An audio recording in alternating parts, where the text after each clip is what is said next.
I think that the line that I do see is fear. Back to globalization. Globalization is a very old story. We've been globalizing for 4 centuries, but as long as globalization was securely controlled by us, by our empires, we felt we could master globalization. And I think a lot of the fear in the United States, and it's then spread to Britain, has been a sense that we've lost control of globalization.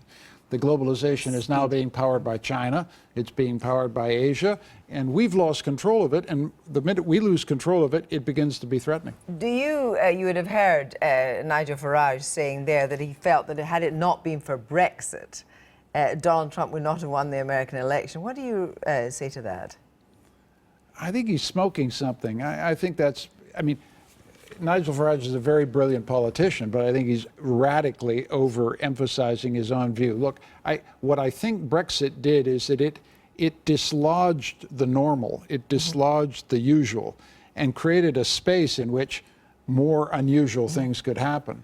I mean, but let's not get into the view that this is kind of an irreversible historical change. But we might be back in the autumn, and Angela Merkel has won the German election, and we'll think very differently about the shape of the history we're living. That's what I'm saying. But we might not, and the picture might be very different, for example, in France.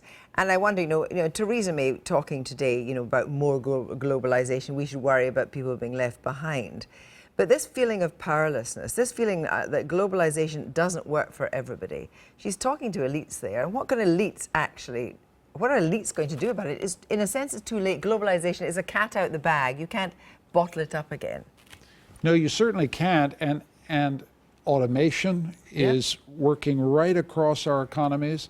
Governments can do very little. And we saw that in that film from America. Exactly. The contradiction is that Trump has created a cabinet of businessmen who are beneficiaries of globalization. The elite, in a sense. Yes, they're the elite. I keep thinking, what is a guy in Tennessee, in Kentucky, in Pennsylvania, this core working class vote that supported Trump, what are they going to get from this administration that protects them from globalization? Nothing. And that, I think, lays the bear for an even more violent disillusion with politics. Well, let's bring that now to Europe, because actually your thesis would be that actually you can't have democracy without sovereignty, and the best place to exercise that sovereignty is in the nation state. Now, therefore, people are disillusioned with the EU because actually that has not given them control the way they want. It's not giving them control of their borders. It's not giving Germans the control of what's in their pocket, because it goes to Greece, who have not actually taken a responsible attitude, the Germans would think. So actually there's a kind of dysfunction about the whole notion of sovereignty at the heart of the EU. Let's go back to the start. This red thread is fear of globalization. The response is we've got to get democratic sovereignty back in control. In the United States, in Britain, and that's affecting the cohesion of Europe, which had a different answer, which is we got to get beyond sovereignty. I think there's no question that we're all coming back to the nation state and to sovereignty, because it gives us this sense of control. So do you think the EU is a busted flush? It's terribly weak, but we might be back here in 7 months when Merkel has won the election and Le Pen has lost the election and be saying, the European Union's got a new lease of life. But what I do think is that everybody, everywhere, is thinking, I want to elect somebody so that I can control my destiny. That's the red thread through all this. Maybe they think that populist leaders are more likely to. And that means that there are limits to what the EU can do. They believe populists are more likely to do it, but populists are simultaneously saying we've got to get government off our back. Yes, but you can't have it both ways. You can't offer the public democratic control of their conditions and then say we've got to get government off your back. You need government to protect you from globalization. Well, let's look at the thing. What you might say is that somebody like Le Pen or Geert Wilding could say, actually, one way we're actually going to reinforce the idea of the nation state is that we're actually not going to have open borders. No, And that would be the logical extension of the idea of promoting the nation state.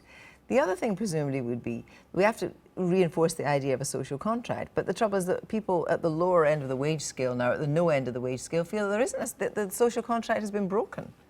Yes, and I think where I think the liberal elites, as it were, have lost touch is just how little protection, real protection, governments give ordinary people down at the bottom of the pile. And you see it in the United States. I mean, basically, millions of people have been abandoned by their government. And that abandoned by liberals. Yes, abandoned by liberals. I'm a proud liberal, but we need to take the rap for that. And that sense of abandonment, the sense of no one looking after me, seems to me a very deep red thread that cuts right across all the stories that we're trying to pull together. But there's nothing, or maybe there is, things that nation states can do about global markets and a global financial system. When we've seen what happened in 2008, people were powerless. Nation states were powerless to do anything about it, except retrospectively.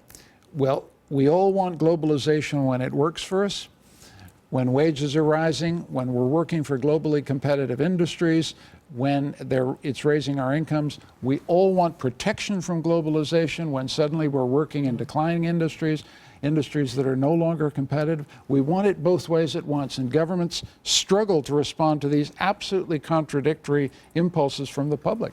Thank you very much, Michael Ignatieff. Pleasure.